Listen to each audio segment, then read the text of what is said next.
Hi, we want to welcome you to our latest installment here on our YouTube channel, Ancient to Modern. To start off, we're trying to take an ancient document, in this case the New Testament, and really bring it to life in our modern setting. And this is one of those weeks where it's going to be hard to reduce our thoughts to a digestible bite. We're going to talk about the book of Romans. There has been no more influential New Testament book than the book of Romans. The book of Romans was instrumental in Martin Luther's pull away from the Roman Catholic Church. He was dealing with Romans when that process started. John Wesley was reading Luther's preface to the book of Romans when he said he felt his heart strangely warmed. If you ask a trained theologian, if you asked a lot of people, which New Testament book has been used the most for development of doctrine, it's the book of Romans. Romans is the most dense, the most complex book of the New Testament that we have, and there's a lot of reasons for this. But let's talk about Romans a little bit. When it was written, Rome was easily the world's most powerful city. It was the economic, the political power center of its day, and there was nothing that could really rival it. You had the entire, draw a circle around the Mediterranean region, and up about halfway up into Europe, all the way to modern-day Great Britain, but not including Scotland, and you begin to have an idea of the extent of Rome's power. North of that in Europe, you still mainly had disconnected tribes. There were not really any strong political entity. And so Rome was the capital of the developed world. It was the crossroads of every idea, every road, every trade route. So if you can maybe get New York City in mind and add to it Washington, D.C., and throw in a little bit of London as well, you would have a combination of the world's power and economic and financial decision making all in one place. That was Rome. So Paul is on his third missionary journey, which took place from maybe late 54 to 57. During this, Paul stopped at Corinth for about 6 months. It's a place he knew well, a place he had friends. And while he's in Corinth, Paul wrote Romans, probably 56 AD. Now, most of Paul's other letters, he writes in a hurry. He writes because he's mad, like in Galatians. He writes like in 1 Corinthians because he's answering questions that were given him in another letter.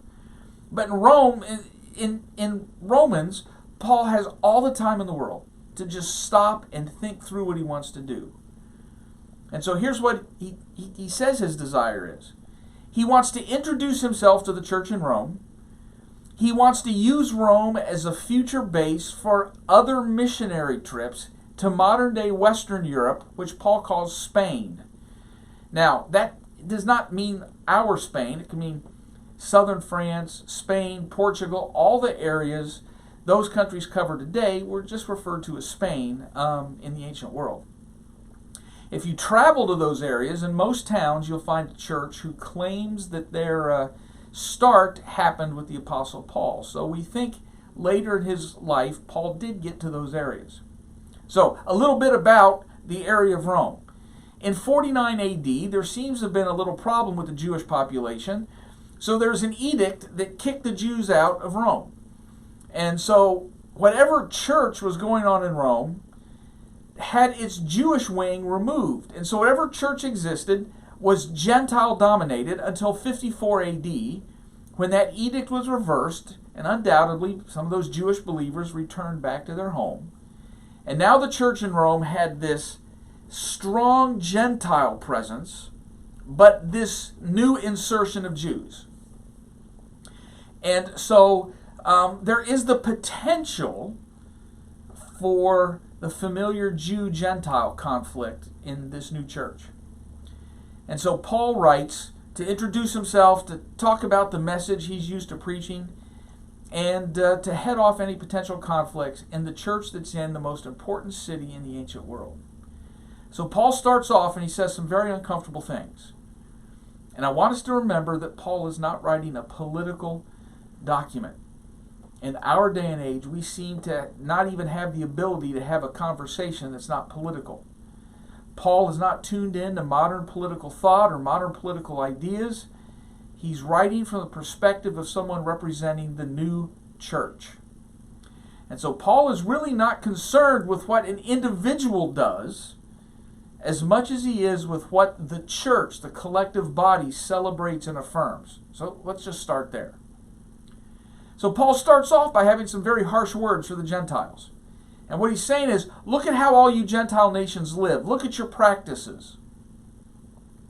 And again, he is not so concerned with the individual, but what is celebrated.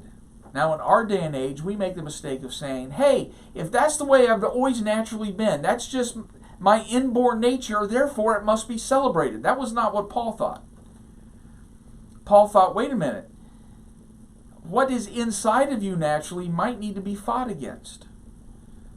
My anger, selfishness, greed, there's a whole host of things. Just because I feel them inherently doesn't mean that they're good. In fact, I think what all of us have to realize is our lives will only be as successful as the ability we have to fight some of the stuff that's naturally within us. And Paul doesn't make the mistake that what is naturally within us is necessarily God created. So Paul wants to only affirm what needs to be affirmed. And so he puts down the Jews. He goes, look at your sexual practices even. It's clear you're far away from God. And one can even hear in early chapter 1 and part of chapter 2 that the Jewish wing of the church are celebrating. You tell them, Paul, you tell them what those people are doing. And about that time, Paul pivots and he looks at the Jews and he goes, wait a minute, and you guys are no better. It's not those who have the law or even those who hear it, but those who do it, who live it out. And so Paul now has just criticized the Gentiles, he's criticized the Jews, and he gets to that big statement in chapter 3 when he says, wait a minute, all of us have sinned and fallen short of God's expectations. There is no inside track. You don't have special access to God because you're Jewish. You don't have any special access to God because you're Gentile. We're all in the same boat. And all of us come to God by simple faith that Abraham exhibited. And that's from chapter 4. Paul moves on in chapter 5 with a discussion of what it means to be sinful. And it's not what we think it is. Paul says, wait a minute, there is no such thing as sin unless there's knowledge of the law. Now let me explain that. All of us have seen a 2-year-old or 3-year-old maybe go to a coffee table, pick up a little knick-knack, and throw it, and it's quite innocent. And then mom or dad will say, no, we don't do that. And the kid gets that look in his eyes, and he goes to the coffee table again, and he picks it up, and he looks at you. Like, what are you going to say to me now? And we say, no, and the kid throws it anyway. That's what Paul's talking about. A lot of us do stuff. We have anger issues, or lust issues, or greed issues. And that's just all we've known. And all of a sudden we hear that maybe that activity is not healthy, or good, or what God desires. So Paul says, wait a minute, once we know what God expects, and then we do it anyway, that's a problem. So sin requires a knowledge of the right. And then Paul goes on to chapter 7, and he has this very uncomfortable, you can read this, dialogue, where he goes, wait a minute, the law is good, it's holy, it's righteous, and it's good because it teaches me where the wrong is. In fact, I would not even have known what it meant to steal or what it meant to covet until the law told me not to do those things. But then Paul has these weird words. He says, but what happens when the law tells us it's wrong, it actually increases our often desire to do them. Importing a word from Galatians, the law is just a babysitter. It tells us what we need to do just to make it through the day, to keep us safe, and to teach us right from wrong. There is no faith versus works argument in Romans. Paul is simply saying that the law exists to tell us what we shouldn't be doing. And in fact, at the end of chapter 7, Paul grows so despairing. Wait a minute, we can try all we want. It takes more than effort in order to live as Christ would have us to live. And in chapter 8, he starts off with these triumphant words, "Therefore, there is now no condemnation for those who are in Christ Jesus." And he begins to tell us why. It's because of the presence of the Spirit. See, Paul had pursued the law all of his life. And in fact, he was on his way to Damascus that day to try to instruct some Christians that they weren't following the law right, until that, whatever that was, whatever voice he heard, whatever he saw on that Damascus Road experience, Paul realized that had nothing to do with the law. In fact, Paul says he kept every rule perfectly, but it didn't change his life. What changed his life was what happened on that Damascus Road. And he was forced back to Joel chapter 2 from his beloved Old Testament. "In the last days I will pour out my Spirit among all people." What changed his life was this experience with the living God, not a set of rules, not a checkbook, or just to put the check marks. I didn't lie today, I didn't steal today, I didn't do this today. But something much more. What happened to him had nothing to do at all with the law. It had everything to do with what was going on his inside. And see, that's the key. This won't mean anything, but when I grew up, I grew up in a town that had major railroad crossings everywhere. There's 5 major railroad lines that went through my hometown. And so what they had to do, they had to build overpasses. Ambulances were getting stuck behind trains, couldn't get people to the hospital, so they built these overpasses in 4 different places. 2 each for east-west and 2 for north-south. And when you were going, I lived north of the tracks, or literally the wrong side of the tracks, and when you came down off that ramp, there were 4 stoplights. And the speed limit was 30, but in order to get all 4 stoplights green, you had to go 40 miles per hour.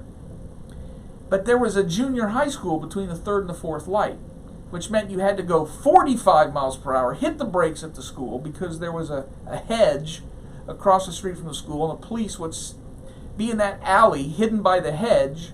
So you'd have to go 45, hit the brakes, get past the school, and go 45 again. Well, when I was in high school, I did that. I would hit 45, I'd hit the brakes to go 25 in front of the school, then jump on the accelerator again. I didn't want to get a ticket.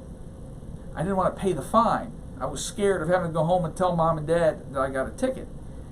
Fast forward 15 years and I'm back into town, same road, and if you could have guaranteed me that there was no police officer there, I still would have only been going 25. The reason had changed. I now had kids myself. They were in the back seat.